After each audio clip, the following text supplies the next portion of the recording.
प्रणाम मेरे प्यारे दोस्तों। यहाँ एक साधक ने पूछा है, गुरुदेव मैं कैसे जानूं कि ये जन्म मेरा आखिरी है या मैं फिर दोबारा पैदा हो जाऊंगा।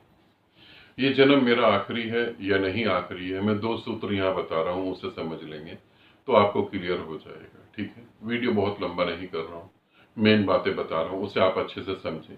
पहला सूत्र है कि मुझे दूसरों से कोई सुख नहीं मिल रहा है।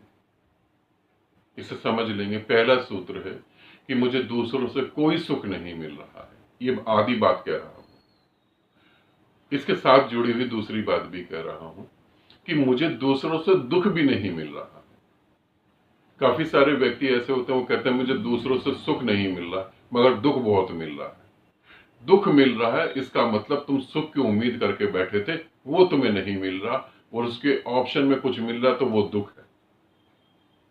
ना मुझे दूसरों से सुख मिल रहा, ना मुझे दूसरों से दुख मिल रहा, मुझे दूसरों में इंटरेस्ट ही नहीं। ये पहला सूत्र है। कहीं कुछ नहीं है, दूसरों में मेरे को कुछ भी मजा नहीं आ रहा, बिल्कुल स्वाद ही नहीं, कुछ भी नहीं है।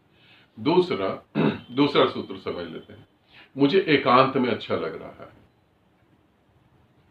मुझे एकांत अच्छा लग रहा है। आराम से चुपचाप बैठ जाना, नेचर के साथ बैठ जाना, कोई लाइट म्यूजिक सुनना, नदी को देखना, बस मैं अपने में डूबना चाहता हूं। दूसरा सूत्र, मेरे को अपने में सुख है। अपने से उम्मीद नहीं कह रहा हूं, उम्मीद एक अलग चीज होगी, अपने में शांत होने में मुझे सुख है। यदि ये दो चीजें घट रही हैं तो समझ लें कि आपका जन्म आखिरी जन्म है। आखिरी जन्म है।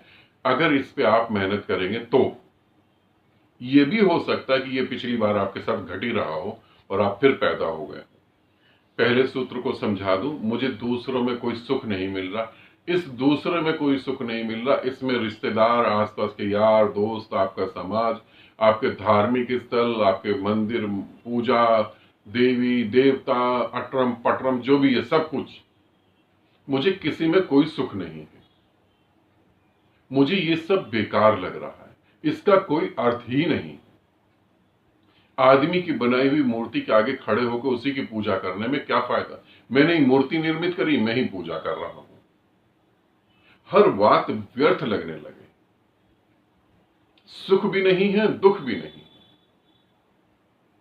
और अपने में आनंद आ रहा है। बस अपना अकेले में आनंद आ रहा है, मैं अकेला रहना चाहता हूं और अकेले में आनंद आ रहा है। इसको समझ लेना।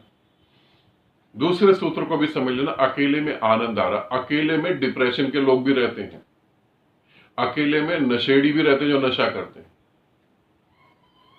अकेले में क्रिमिनल भी अकेले में रहना पसंद करता है, प्लानिंग कर रहा होता है वो।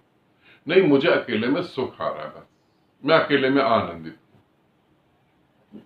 अगर ये दो चीजें तुम्हारे जीवन में घटती हैं और इन दोनों पे तुम काम करते हो, वो जो अकेले में सुख आ रहा है, कई बार वो आएगा, कई बार नहीं आएगा, कई बार मन बेचैन हो जाएगा, तो उसको बढ़ाना है तो ये जन्म तुम्हारा आखिरी है। बस ये दो बातें हैं। अगर तुम्हें दूसरों में सुख आ रहा है, फिर बच्चे हैं, पति है, पत्नी है, यार दोस्त हैं, समाज है, धर्म है, जाति है, कहीं भी तुम्हें दूसरों में सुख आ रहा है और तुम्हें दूसरों से उम्मीद है कि कल कुछ ठीक हो जाएगा, कि कल कुछ ऐसा हो जाएगा, तो तुम समझना कि तुम्हारे अभी अनंत जन्म बाकी है। और अगर ये नहीं तो ये आखिरी जन्म हो सकता है, अगर तुम मेहनत करोगे तो। ठीक है, आनंदित रहो, सदा खुश रहो। बहुत बहुत प्रेम आप सभी।